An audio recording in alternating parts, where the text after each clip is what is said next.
Merci beaucoup, Monsieur le Président. Chers collègues honorables députés, ma leen di nuyu di rafetlu ndaje bi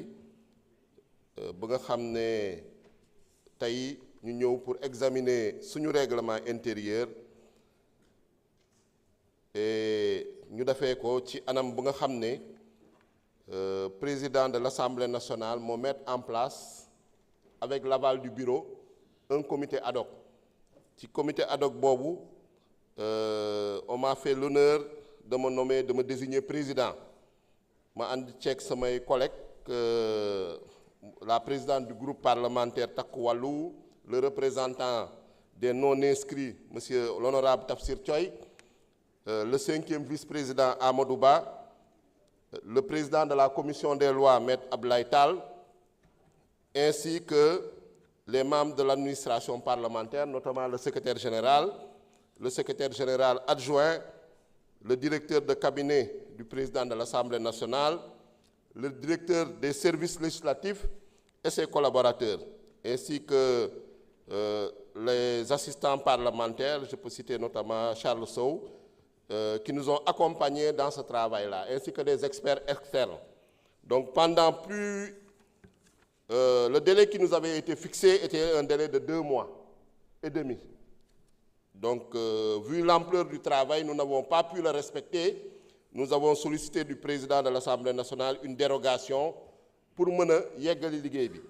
Donc, di sant Yàlla bu baax, di remercier également tous nos collègues pour cette confiance que vous nous avez accordée. Parce que yaakaar naa ni ci comité ad hoc bi ñu toog ci Assemblée nationale bi député yu fi teew yépp mënoon nañu participer à ce comité ad hoc là. Parce que liggéey bu ñu def également on l'a fait en leur nom. Tey ñu ñëw nag soumettre leen ko. C'est un travail, effectivement, comme on l'a dit, inclusif, un travail bu nga xam ne daf nañ ko dans la concertation, daf ko également avec la participation des uns et des autres ku nekk joxe ci sa xalaat. Ci loolu lu ci gën a am solo mooy innovation yu nga xam ne indi nañ ko ci proposition de loi. Innovation yi mën nañ ci citer axe bu ci gën a am importance parce que ñëpp xam nañu Assemblée nationale ñett la. Le vote des lois, le contrôle de l'action du gouvernement, l'évaluation des politiques publiques.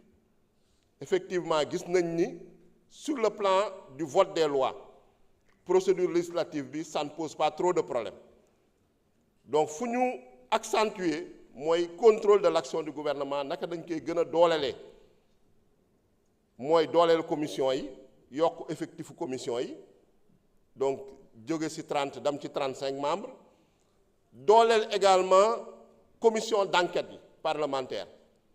gën leen jox ay moyens d'investigation gën leen jox gëdd ku ñu convoqué nga xam ne da nga war a am obligation ñëw parce que institution moo la convoqué donc loolu moo nekk ci réforme bi.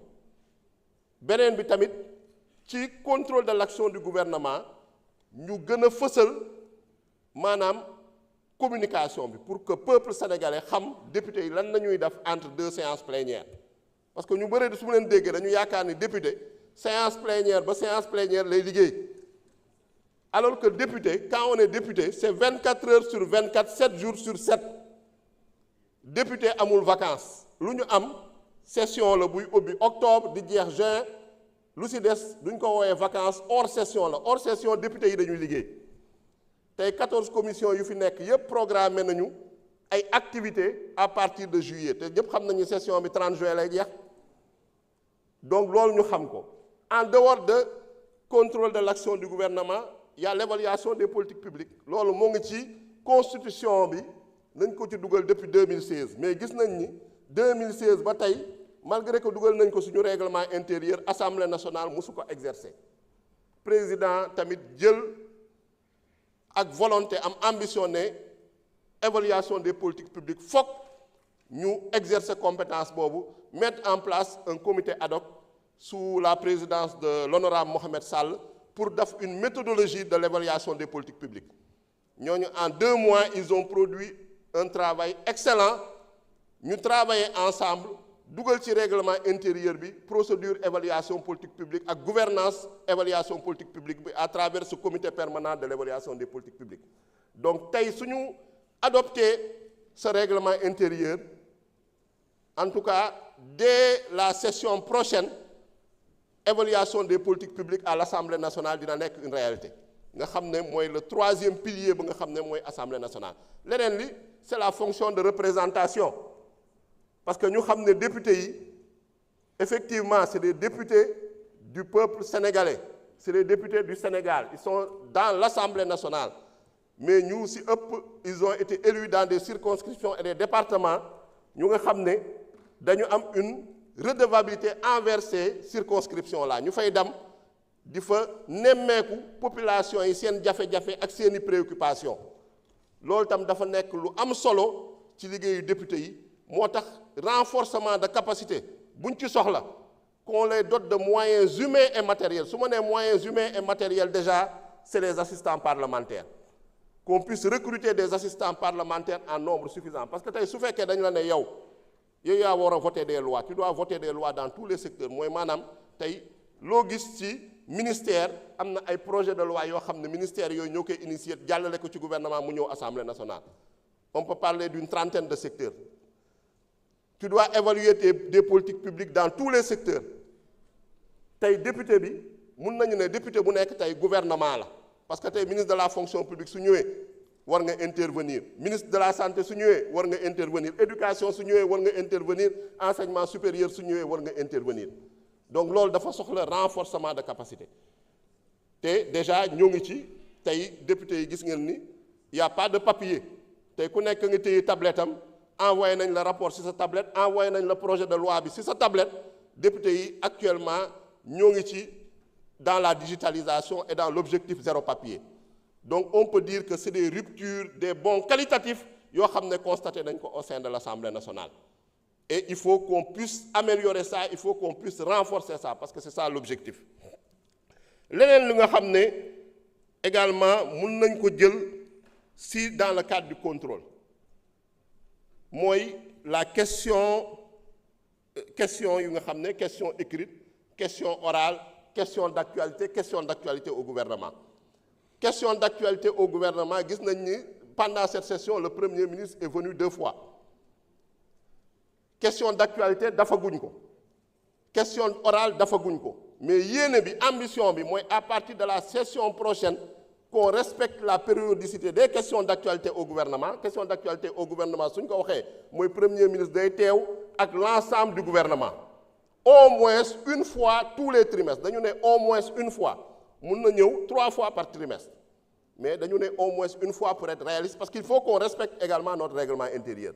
question orale ñu ne au moins une fois par mois question d'actualité ñu ne au moins une fois par mois l'objectif nag c'est d'appliquer ce règlement intérieur là sinon suñ ko deful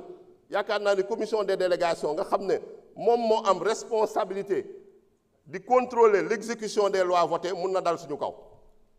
balaa muy dem seeti yeneen ministères yeeg yooyu donc loolu je pense que c'est extrêmement important donc ce qui veut dire que tey toutes ces réformes là wax nañu la chaîne parlementaire ça permet que tey ñuy xam lu xew ci commission yi retransmettre les débats en commission retransmettre les commissions d'enquête parlementaire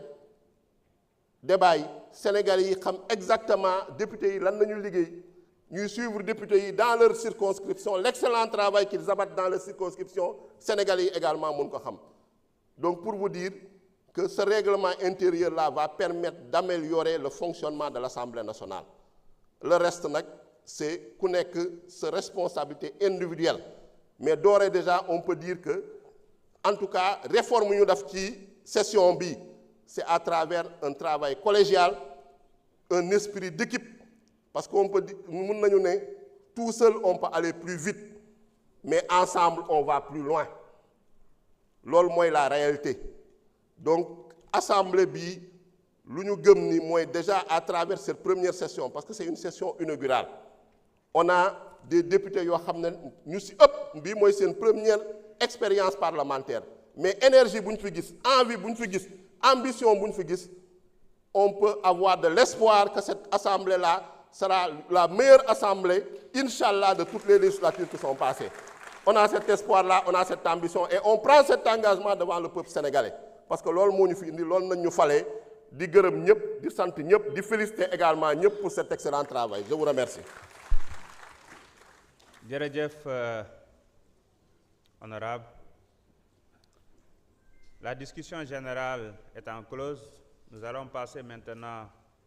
au vote des articles du texte de la loi. Je rappelle qu'il s'agit d'une loi organique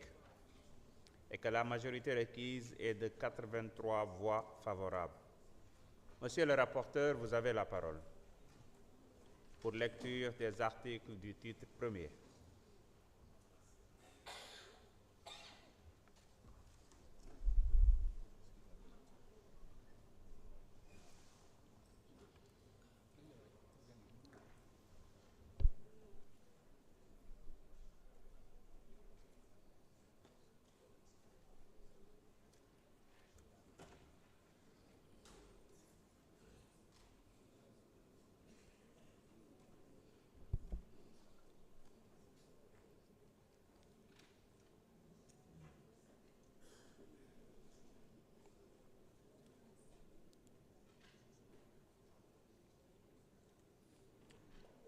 Merci, Monsieur le Président.